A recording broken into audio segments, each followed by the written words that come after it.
Hello and welcome back to Factorio C Block. I want to apologize for the lack of a second episode last week. US Thanksgiving and a couple other things got a hold of me, and I just didn't get a chance to quite get to another episode. Plus, I did stream that extra night, so that kind of usurped any extra time I might have had. And so, but when we left off last time, we started to barely look at a few of the recipes for the next block of changes we're going to make to the factory, specifically based around the smelting and casting of plates.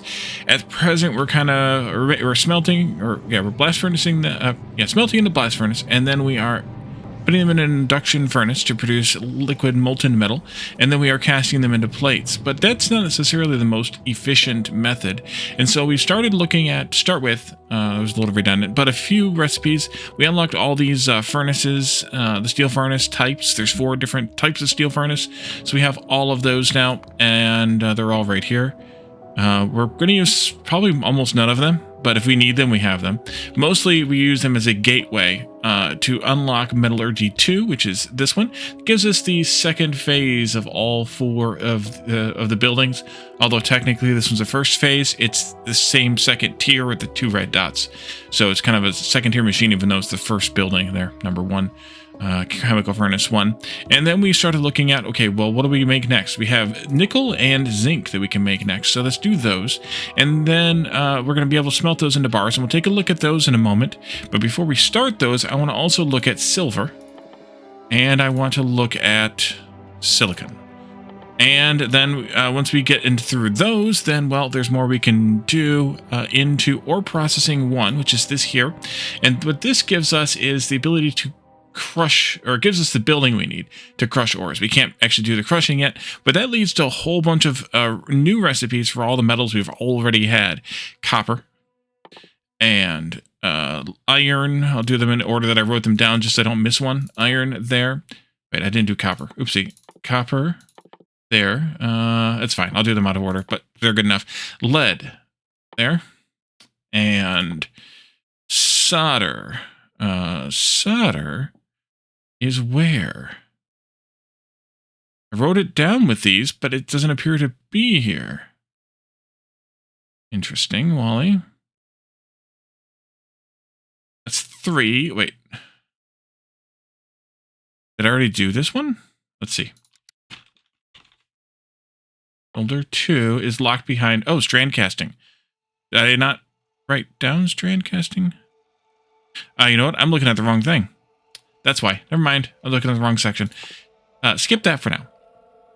I was clicking the right things. Copper smelting, lead smelting, manganese smelting. But I was looking at the wrong things at the same time. I was looking at the right things. Manganese smelting, and that's all I can lock in here. So we need to add tin in here yet. And I will do that as soon as we unlock one of these. So while those are processing, which they're chugging along pretty well down here. We have a little bit of a shortage of iron still. That is suffering because, well, it's still suffering. So as we can make more, we get more iron down there, we'll get more science going. But right now it's largely getting consumed by belt making because I did get a bunch of belts and gears and things. Although this has pretty much wrapped up. Got a few more of those to make. Got some more of those to make, maybe. Yeah, I guess I got that many more of those.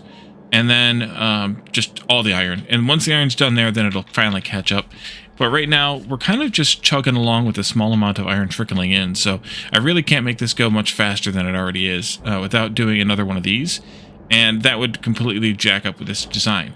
There's also a potential problem with this design around the flotation cells, which I might have to fix kind of on the way or as we go in the future, but I'm hoping that I can make it work well enough.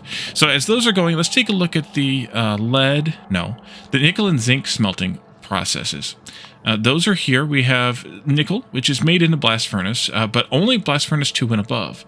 So I did make some of these. I have a Blasty Boy 2 here, and we make the nickel here. But this requires carbon monoxide as a secondary ingredient. I don't think there was another one that did. I think we had sulfur dioxide and oxygen here, so we're going to have to add carbon monoxide in. We have made carbon monoxide a few times before using charcoal and water, I think it was, possibly. I don't know where. Offhand, one of these processes maybe down here or something.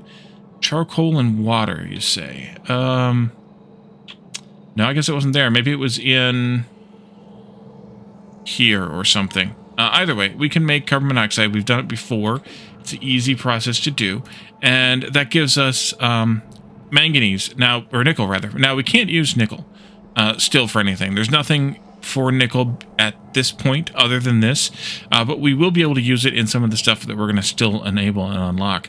And then we also have zinc, which zinc is actually made in, I believe, the chemical furnace. Yes, the chemical furnace. Interestingly enough, it's made in all 4 of the tiers of chemical furnace, but remember, they're shifted down. But what's weird is there's not a green tier of the blast furnace. Like, you can't see it here. There's only a green tier, a 5-dot tier of the chemical furnace, which is kind of interesting and weird, but that's okay. So I made a chemical furnace tier 2 someplace right there. We can take a look at that. And the only real difference that I can see with the chemical furnace and the way that it works is it has 2 inputs and an output and 2 outputs. Whereas the blast furnace only has 1 input for a pipe. So it's kind of a different build, a different setup, kind of difference between like the chemical plant maybe and like the refinery, like the way that the inputs and outputs are aligned, it's different. So this requires not just the zinc ore, of course, but oxygen gas, which we already have, plus molten lead. And the molten lead would then need to be fed back from this process here, where we're making, or we're using the molten lead to make plates, fed back into this machine. And that gets used to make 24 zinc ingots, so it's 1-to-1 ore to ingot, and then it outputs the lead still in the form of lead ingots again. So you kind of have a bit of a symbiotic system here between the lead and the zinc. So you smelt the lead into ingots here, you insert them into here at a rate of, I believe it's 1 to, let's see here. Yeah, still 1 to 10, 1 solid to 10 liquid. And then you output some of that liquid back into the zinc. If you put it right here, the chemical furnace, you put that back into the zinc, and then you can smelt the zinc and use the zinc, which we don't have a use for it at this point yet. We're working our way toward that with the recipes. And then you put the lead back into this to make more of the lead liquid. Now, you could do, and maybe this is the way I should have done it, is make a separate induction furnace for the lead, pre-seed it with a few lead ingots, and then have it be separate from this and in its own column with the zinc. Maybe that's the way to do it. The plan that I have doesn't call for that, but that might be the better way to do it if you were going to do this yourself. But I literally just thought of it as I was talking. It's weird how that happens, where you're talking through something and you come up with an idea that you wish you'd have thought of weeks ago. Although I could potentially change the plan that I have to include that. It might make it a little bit simpler in the end. So we can think about that one. And then the ones we're working on now, unfortunately, are going slower than molasses because, again, belts and things. What might be worthwhile is to shut off the belts for a little while so we can force all this iron down into science. Or, yeah, shut off the belt maul for a little while so we can force all this down into science. So if I break this belt here and that belt there, then at least all this iron will go down here. Some of it's going to get used in... Oh, it's actually almost all going to go to science. Yeah, all going to go to science, whichever science it is. But yeah, this is really, really struggling. Yeah, that's much better idea there, Wally. And then we'll hopefully get some science going. I think I could probably help them a little bit by doing some of this kind of shenanigans. Here, you can have a bunch of this. And then you can have a bunch of this. And then maybe you can have more of it, because I think you use more anyway than that does. Plus, we have a bunch of reds here on the belt. We don't have as many greens available. So maybe I put in... Oh, wait, you need some as well, I think. Yeah, you need some as well. So let's put that in there. And that'll keep this all moving well enough, I hope. Although that is backed up, so it's really these that need it anyway. Let's actually then take some of those out and put them in there, just to kind of force it along, because we need the chip thingies, whatever those were called, chip thingies. the Atmos instrumentations more so than we need the Atmos reaction nodes. So we'll do that. And now we're getting a lot more iron down here because I don't have another sort or drain on it yet, which is probably better. I'll just let the belts get made off camera, but that way we can get some of these done so we can take a look at these recipes. But I think what I will do is I'll pause the recording for a few minutes. I'll get through most of this. I'll also add the tin back in here as well, or into here as well. And once we get toward the end of those, we'll come back in this episode and explore those recipes as well, just to kind of show what the differences are among them and what else we have coming down the pipe. So I'll be right back. And welcome back. So that batch of recipes is researched, and we can start the next batch, which is what we thought I was clicking on before, which is strand casting, wherever that one went. It should be up here someplace. Up here someplace. Yes, there it is. Strand casting. And strand casting is a new, I guess, way of forging plates and wires into a different method so that you can make it, among other things, more efficient, but also more dense on the belt. So after we do strand casting, then we can make copper strand casting, and we can make iron strand casting. Kind of get the idea here. Lead strand casting, and this is where the solder comes in. Strand casting. Okay. And then, oops, I clicked the wrong thing. Crap. And then steel strand casting. Then there's also a tin strand casting, which is actually chained off of the copper. And the reason it's chained off of the copper is because one of the things, well, we'll talk about one of the things you can strand cast when we actually get to talk about the strand casting. But that's kind of the next batch of recipes. And while those are researching, which I did let the game run for a little bit, so it did back up the science, and Iron Belt is somewhat backed up, although I have not rehooked it up here yet. So hopefully these will run a little bit faster, although these are very expensive. 100 there, 150 each there. All of these are across here 150, as were the ones we just finished, all at 150.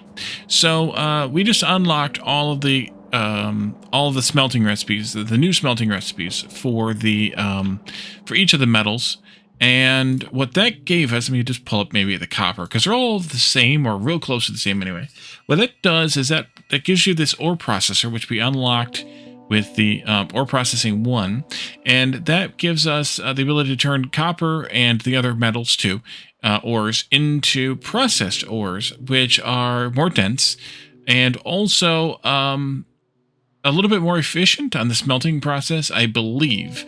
So this turns 4 copper ore into 2 processed copper, which then turns 8 of that into 24 copper ingots. So you're going kind of 4 to 2, so then that would be 8 to 24, which would be 2 to 6, so that's 4 to 6, whereas the recipe we were using, which is, way back here someplace, for smelting and casting, that's 1 to 1. So we get a little bit more efficient on each of the ores, which is kind of nice to have because, well, we need it. And the other ores are basically the same, if not exactly. Oh, no, they're not exactly the same.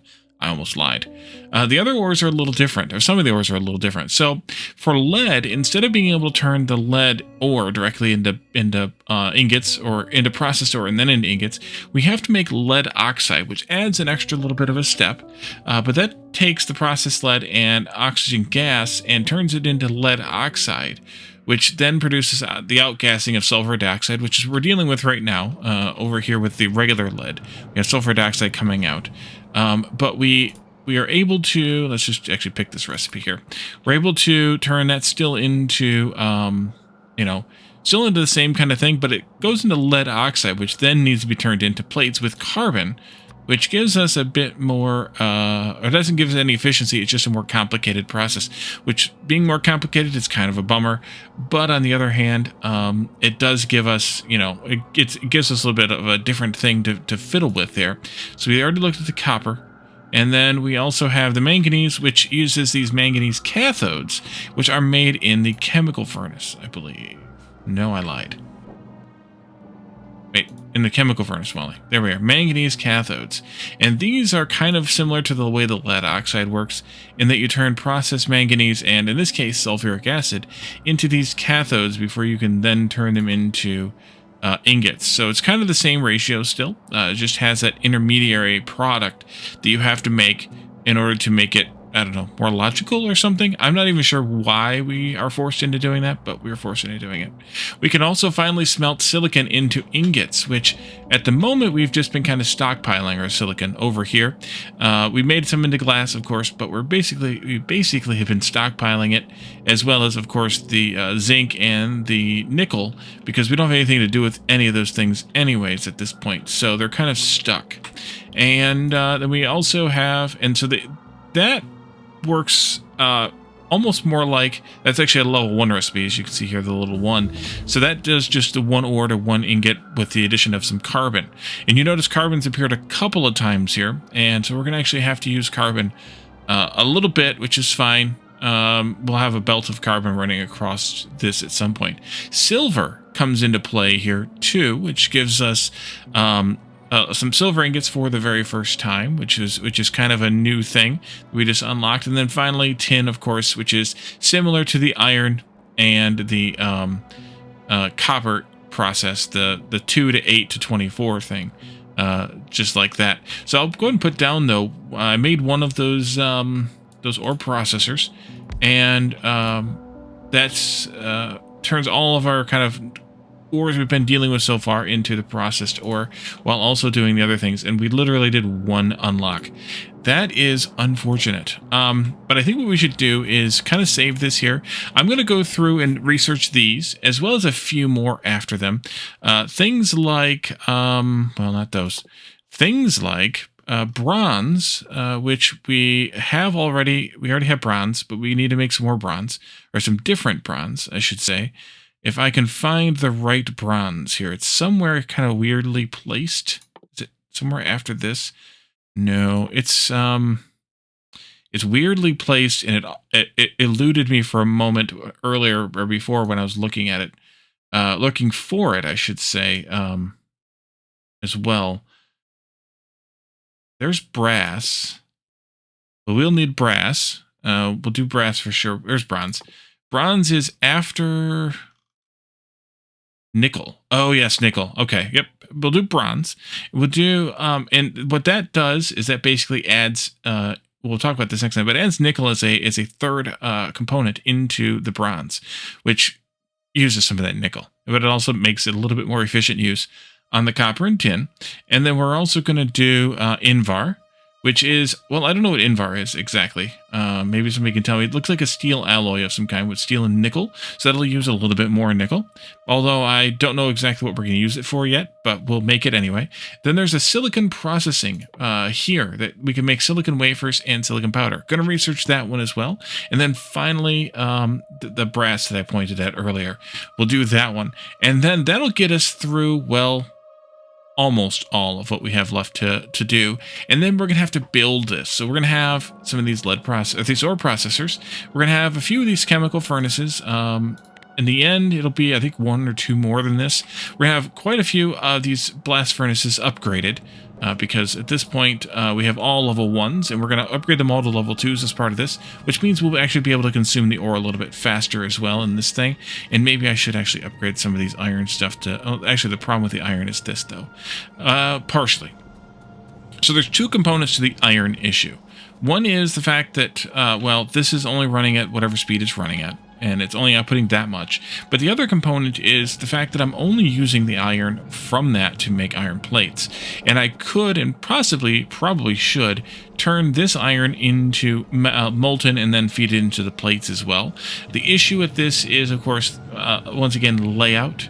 But I think what we will do actually in the next build is we will actually have 3 different iron recipes, the 2 we have here plus 1 more, 3 different steel recipes also, which we'll get into soon as well. They're going to basically match the iron recipes, and we'll actually be able to prioritize. I made a 10,000 science pack of sacrificial electromagnets. Nice. It only took me almost 64 hours. We're gonna have 2 recipes or 3 recipes each for iron and steel. We have iron 1 and steel 1 here. We have iron 2, I guess, here, and then we'll have a third one for each of them, and the steel will also be able to use manganese as well. But we'll have all 3 of those as part of the build, and that will mean that we can use these recipes that use manganese, and the other one that we don't have unlocked yet also. But if we run out of those secondary materials, we can just make the basics, and that'll let us get a lot more iron coming out of the system, which means, and steel for that matter, which means that we can, obviously not have this issue again. But also we'll be doing the same kinds of things with copper and tin as well. As you can see, tin is kind of struggling here too, and that's just because we're not processing enough of it fast enough. This machine is taking longer than the inserters are putting it in there, and we can obviously handle a lot more than we are. So we're gonna keep this going a little bit further, of course, and figure this part out, but and that'll come in the next episodes. And in the next episode that we have, I will have all these things researched, and we'll be ready to start kind of designing our build. I do have one, but after some of the thoughts that I had earlier in this episode and some thoughts that I've had since I built that one, I'm going to make some changes to it. So we're not going to build it from a blueprint. We're actually going to build it somewhat outright, although I may do some copy pasta a little bit. But we'll see how that works out in the coming episodes. So for now, though, thank you all for joining me, and I will see you all then. Bye for now.